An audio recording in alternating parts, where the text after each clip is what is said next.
Meron na ba sa inyo nakaranas na kapag bumili sa drugstore at wala yung booklet ay hindi kayo makaka-discount?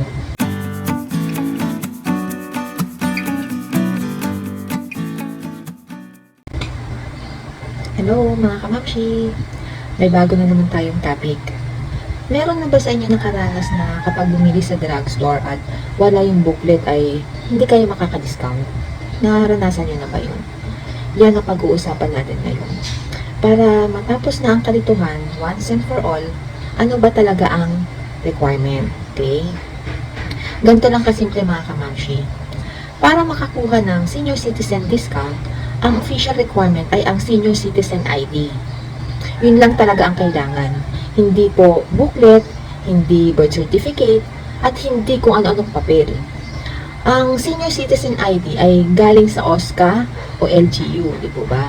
At kapag hawak mo yan, dapat automatic ang discount sa groceries, gamot, restaurants, at services. O tanong, required pa ba ang senior citizen booklet? Yan, dami nagtatanong yan. Sagot, hindi na po requirement ang booklet para ma-avail ang discount. Yan na, malinaw yan. Ayon sa guidelines ng DTI, DOH, at OSCA, ID lang ang basihan. Yung booklet, ano lang po yan record keeping tool lang yan. Kumbaga, parang notebook lang ng senior. Di po ba? Hindi dapat pang deny ng discount. Pero, bakit may mga establishments na naghahanap pa rin? Di po ba? Ito yung reality on the ground, mga kamamshis. May mga ilang lugar na nakasanayan na rin yung booklet. Lalo na sa mga small pharmacies, private clinics, health centers, provincial hospitals, at ilang LGU-operated facilities. Hinahanap nila yon, hindi para i-deny ka, kundi para i-record lang. Yun kasi yung process nila mga kamamshi. Pero uulitin ko kahit wala kang booklet, hindi sila pwedeng tumanggi. Hindi sila pwedeng tumanggi magbigay ng discount. Basta may senior ID ka Okay, ngayon mga kamamshi, anong gagawin kung ayaw nila magbigay ng discount dahil wala kang booklet? Okay, simple lang mga kamamshi. Una, mag-politely remind ka.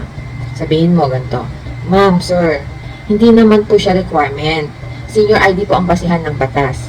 Yan ang pwede mong sabihin. Ngayon, kung pinipilit pa rin, di ba? Pwede mong sabihin ganito. Pwede po bang i-note nyo sa resibo yung senior ID number ko? Yun po kasi yung allowed na alternative. Yan, sabihin mo. Okay. Ngayon, kapag talagang ayaw pa rin, pwede mo i-report sa DTI kung restaurant ito o commercial establishment ito. Sa OSCA naman kung local government facility. At sa DOH kung pharmacy, clinic o hospital. Meron silang penalties kung ayaw sumunod sa Senior Citizens Act. Diba? Yan.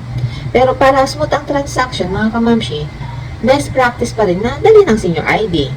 It's a must yan Dalhin ang booklet, optional but helpful kung i-record nila. Pero discount must be given kahit wala ito Kaya mga kamamshi, huwag na tayo magpa-intimidate sa mga salitang wala po kayong booklet. Hindi yan ang basihan ng discount. Ang basihan ay yung senior ID mo at karapatan mo bilang senior citizen. Yun lang. Kaya, don't forget to like, share, and subscribe mga kamamshi. Bye!